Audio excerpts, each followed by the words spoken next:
से देशवासियों के नाम सांसद संजय सिंह का पत्र। जय हिंद साथियों। जेल की सलाखों के पीछे कई दिन बीत चुके हैं। हर दिन के साथ निरंकुश सत्ता से लड़ने की इच्छा शक्ति और मजबूत हो रही है। इन दिनों का सदुपयोग मैंने राष्ट्रपिता महात्मा गांधी की सत्य के प्रयोग, डॉक्टर राम मनोहर लोहिया की जाति प्रथा और नेल्सन मंडेला की जीवनी पढ़ने से की है। इन महापुरुषों के संघर्ष, राष्ट्र के प्रति उनके समर्पण को पढ़कर लगा कि हर दौर में जुर्म और तानाशाही के खिलाफ लड़ने वाले लोगों को हुकूमत ने अपने दमन का शिकार बनाया है। लेकिन यह भी सच है कि दमन जितना उग्र होता है, विरोध और जन आक्रोश भी उतना ही तीव्र होता है। महान पुरुष नेल्सन मंडेला ने 67 साल तक अपने देश को आजाद करने की लड़ाई लड़ी। स्वतंत्रता संग्राम में उन्हें 27 साल तक दक्षिण अफ्रीका की जेल में रखा गया। 21 साल के बाद वो अपनी पत्नी से मुलाकात कर सके।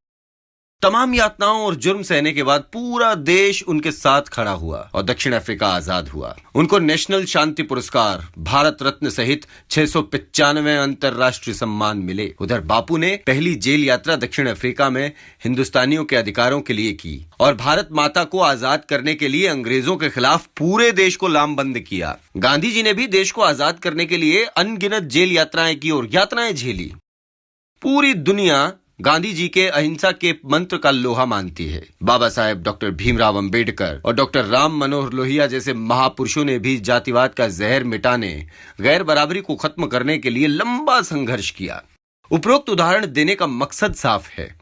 देश में बड़ा परिवर्तन लाना है। देश में चल रही तानाशाही के खिलाफ आवाज उठानी है तो हर प्रकार का जोखिम उठाने के लिए तैयार रहना होगा। जेल, मुकदमा और लाठी तानाशाही सत्ता का हथियार है। इसके आगे झुक गए तो तानाशाही बढ़ेगी और अगर डटकर मुकाबला किया तो जनता आपके साथ खड़ी होगी और तानाशाही का अंत करेगी।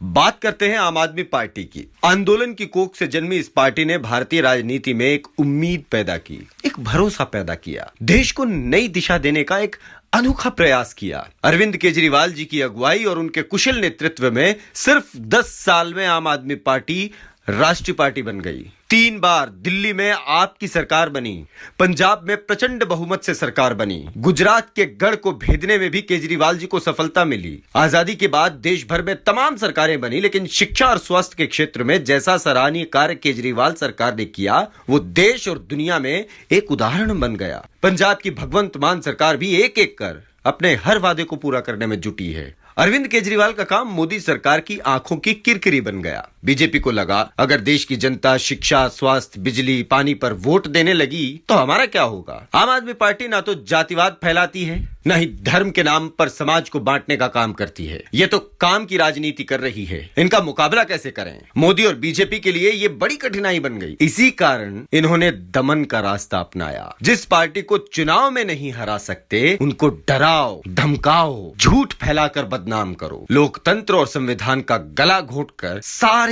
अधिकार छीन लो। और इस काम में मोदी सरकार पूरी शिद्दत के साथ जुट गई है। मुख्यमंत्री केजरीवाल के दफ्तर पर सीबीआई का छापा मारा गया। शिक्षा मंत्री, स्वास्थ्य मंत्री समेत 49 से अधिक विधायकों पर फर्जी मुकदमे लिखे गए। शुंगलू कमेटी बनाकर 400 फाइलों की जांच कराई गई। स्कूल के कमरे निर्माण करने के नाम पर घोटाले का झूठा आरोप लगाया गया। 1.5 साल से तथाकथित शराब घोटाले की जांच ईडी, सीबीआई से कराई जा रही है। और इतना ही नहीं, नफरत की हद तो ये है कि सुप्रीम कोर्ट के 5 जजों की खंडपीठ ने दिल्ली की चुनी हुई सरकार को ट्रांसफर पोस्टिंग का अधिकार दिया तो 8 दिन में अध्यादेश लाकर उस फैसले को बदल दिया। मोदी सरकार ने हर वो प्रयास कर लिया जिसमें आम आदमी पार्टी खत्म हो जाए, उसके नेता टूट जाएं, विधायक, मंत्री उनसे डरने लगे और दूसरे राज्यों की तरह दिल्ली, पंजाब में भी तोड़ फोड़ हो जाए। लेकिन इस पार्टी ने मोदी के मंसूबों पर पानी फेर दिया। मोदी की तानाशाही के खिलाफ अरविंद केजरीवाल और पार्टी के तमाम नेता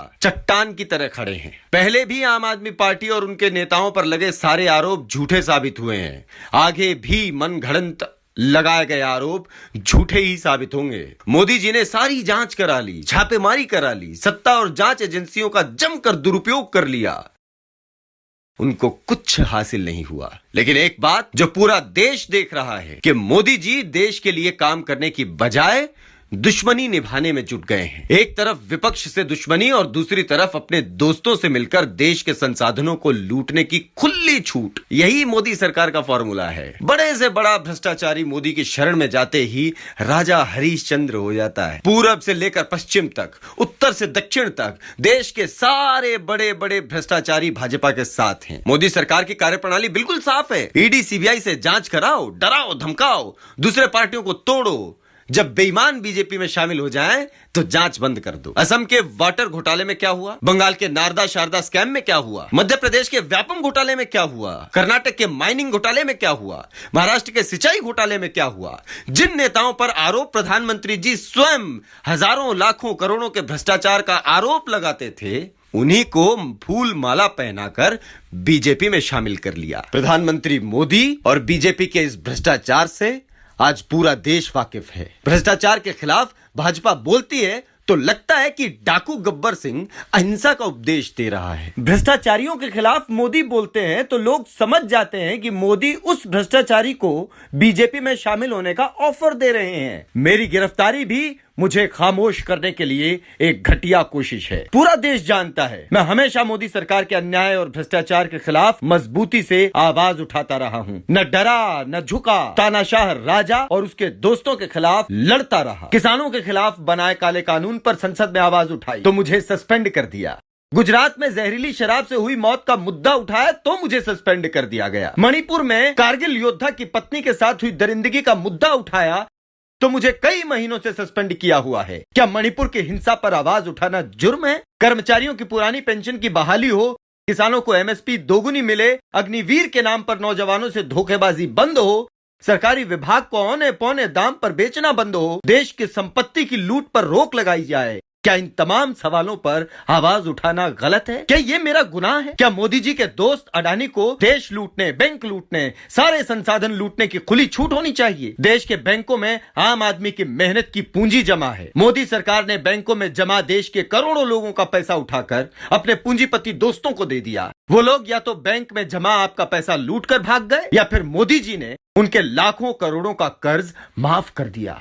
क्या आपको पता है कि मोदी सरकार ने चंद पूंजीपतियों का 13 लाख करोड़ रुपए माफ कर दिया? आपको 13,000 का भी कर्ज न देने पर हवालात में बंद कर दिया जाता है, लेकिन मोदी के दोस्तों का 13 लाख करोड़ रुपए माफ कर दिया जाता है। जरा कल्पना कीजिए, जो मोदी सरकार आपके शिक्षा और स्वास्थ्य पर सिर्फ 2% बजट खर्च करती है, वो अपने दोस्तों का 13 लाख करोड़ रुपए माफ कर देती है। ये लोग आपको 5 किलो राशन देकर खुश रहने को कहते हैं, फिर चाहे आप महंगाई की मार झेलें, बेरोजगारी के कारण दर दर की ठोकरें खाएं या फिर फसल का दाम न मिलने पर आत्महत्या कर लें। मोदी सरकार को देश की नहीं, दोस्तों की चिंता है। क्या आपको पता है कि मोदी के दोस्त अडानी को 2.5 लाख करोड़ का कर्ज मिला है? देश का पैसा दोस्तों पर लुटाने वाले मोदी जी अगर ये लाखों करोड़ शिक्षा, स्वास्थ्य, बिजली, पानी और किसानी जैसे देश के जरूरत पर खर्च करें तो भारत दुनिया का नंबर 1 देश बन सकता है। आपको तो बीजेपी कहती है कि 5 किलो राशन लो और चुप रहो। मैंने ये तमाम तीखे सवाल सत्ता की आंखों में आंख डालकर निर्भीकता से पूछे, लेकिन जो बात मोदी जी को सबसे ज्यादा बुरी लगी वो था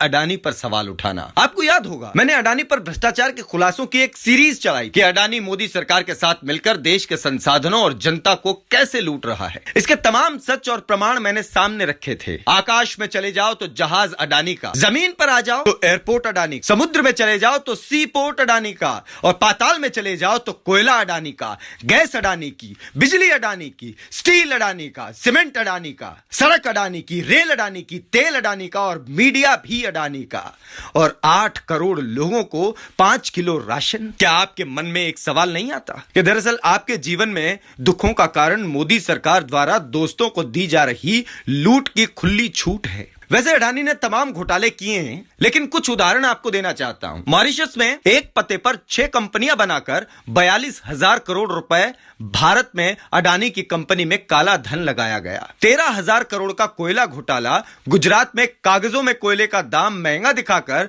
गुजरात की जनता को महंगे बिजली देना, एयरपोर्ट हो या सीमेंट कंपनी, उनके मालिकों के खिलाफ ईडी सीबीआई की जांच शुरू होती है। फिर औने पौने दामों पर वही कंपनी अडानी को मिल जाती है। अडानी ने तो एक मीडिया हाउस जबरन हथिया लिया क्योंकि वहां रवीश कुमार के सवाल उनको पसंद नहीं आते थे। अडानी के ऐसे तमाम कारनामे हैं जिसका मैंने खुलासा किया है।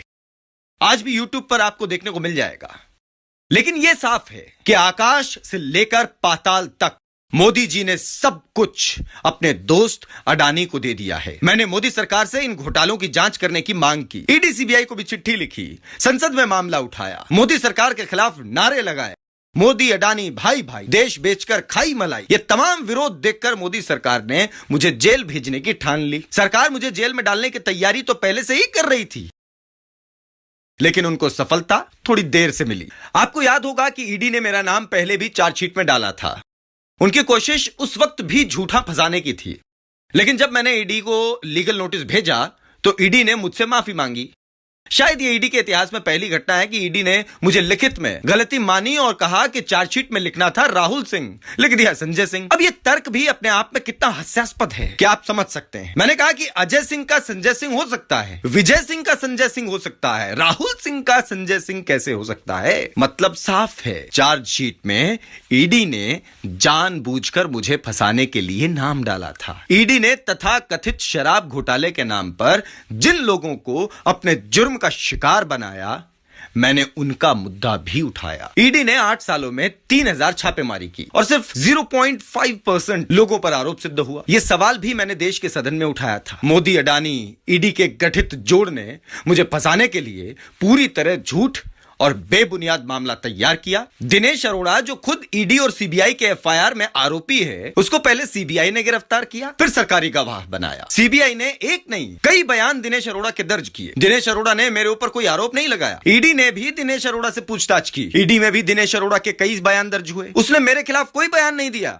इससे भी ईडी को संतोष नहीं हुआ तो पहले ईडी ने चार्जशीट में फर्जी तरीके से मेरा नाम डाला, जब फंस गए तो गलती मान ली, लेकिन मुझे फंसाने की साजिश मोदी सरकार ने जारी रखी। अचानक एक दिन सीबीआई के सरकारी गवाह दिनेश अरोड़ा को ईडी के द्वारा गिरफ्तार किया जाता है, उसको जेल में रखा जाता है और जो ईडी प्रताड़ित करके बयान लेने, 3rd डिग्री टॉर्चर देने में विख्यात है, वो दिनेश अरोड़ा से मेरे खिलाफ झूठा, बेबुनियाद, निराधार आरोपों का बयान लेती है। उसके बाद दिनेश अरोड़ा को आसानी से जमानत मिल जाती है। जो दिनेश अरोड़ा 13 बार ईडी सीबीआई में लगभग 1 साल तक बार बार बयान देता है और मेरे ऊपर कोई आरोप नहीं लगाता, वही दिनेश अरोड़ा अचानक ईडी के सामने बेबुनियाद आरोप कैसे लगाता है? उसको जेल में क्यों डाला गया और अचानक जमानत कैसे मिल गई? उसकी जमानत का विरोध ईडी ने क्यों नहीं किया? ये बात हर कोई आसानी से समझ सकता है। ईडी अचानक 4 अक्टूबर को मेरे घर आती है, 14 घंटे तक छापेमारी करती है, घर का कोना कोना छान मारती है। उनको ना तो कोई साक्ष्य मिलता है, ना संपत्ति का कागज, ना कोई सोना। उनको मेरे घर पर मेरे बूढ़े माँ बाप मिलते हैं। पिताजी टीचर थे, उनको पेंशन मिलती है। माँ टीचर थी, उनको भी पेंशन मिलती है। उनकी बैंक डिटेल्स भी ईडी नोट करती है और मुझे ईडी के अधिकारी कहते हैं कि पंचनामा तैयार करके हम चले जाएंगे। अचानक ऊपर से कोई फोन आता है और मुझसे कहा जाता है कि आपको गिरफ्तार किया जाता है। मैंने कहा अभी तो आप जा रहे थे, ये ऊपर से किसका फोन आया? ईडी अधिकारी कुछ नहीं बोलते। हैरान करने वाली बात यह है कि इन 1.5 सालों में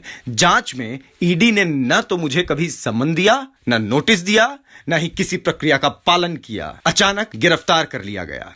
पूरी जांच में मैं अकेला व्यक्ति हूं जिसको बिना समन या नोटिस के गिरफ्तार कर लिया गया। अगर मैं इतना खतरनाक व्यक्ति हूं तो मुझे पहले कभी नोटिस या सम्मन क्यों नहीं दिया गया? अगर मैं इतना बड़ा अपराधी हूं तो मुझे पहले गिरफ्तार क्यों नहीं किया गया? मतलब साफ है, भारी दबाव था, राजा को खुश करना था, इसीलिए गिरफ्तार किया। ईडी ने 8 दिनों तक अपनी कस्टडी में रखा, सिर्फ 3 घंटे, कुल 8 दिनों में पूछताछ की, बाहर झूठी खबरें फैलाई, सवाल भी ऐसे पूछे कि सुनकर हंसी आएगी। आपकी माँ ने आपको पैसे क्यों दिए? आपके पिता ने आपको पैसे क्यों दिए? आपकी पत्नी के खाते में 2022 में 10,000 रुपए क्यों डाले गए? अब ये तीनों सवाल मेरी ईमानदारी का सबूत हैं कि सांसद होते हुए भी मुझे अपने पेंशन धारक माँ और पिता से पैसे लेने पड़ते हैं। पिता से जो पैसे लिया था उसका जवाब सुनकर तो ईडी के अधिकारी भी शर्मा गए। दरअसल एक बच्चा है, उसको एसएमएस नाम की एक गंभीर बीमारी है। उसको दान स्वरूप 1 लाख रुपए देने के लिए मैंने पिताजी से पैसा लिया। मैं सच्चाई के रास्ते पर हूं। पूरा जीवन देश और समाज की सेवा का संकल्प लिया है। रक्तदान, श्रमदान से लेकर राष्ट्रीय आपदाओं तक में अपनी भूमिका निभाई। कोरोना की महामारी हो या फिर कोई राष्ट्रीय संकट, जिस रूप में भी देश के काम आ सका, अपना कर्तव्य निभाया। अरविंद केजरीवाल जी के साथ मिलकर एक बड़ी लड़ाई मोदी अडानी के भ्रष्टाचार के खिलाफ चल रही है। मोदी जी का कहना है कि जो सत्ता के खिलाफ आवाज उठाएगा वो जेल जाएगा, जो अडानी के भ्रष्टाचार को उजागर करेगा वो गिरफ्तार किया जाएगा। मोदी जी का काम चिल्ला चिल्ला कर बोल रहा है, वो देश के लिए नहीं दोस्तों के लिए काम कर रहे हैं। मोदी जी इंडिया के नहीं अडानी के प्रधानमंत्री हैं। तानाशाह सत्ता के खिलाफ हमारी जंग जारी रहेगी। मैं हर लड़ाई लड़ने को तैयार हूं। आप भी तानाशाही के खिलाफ अपनी आवाज बुलंद कीजिए। जय हिंद। संजय सिंह, तिहाड़ जेल से। हमारे चैनल के साथ जुड़ने के लिए सब्सक्राइब करें और बेल नोटिफिकेशन दबाना ना भूलें।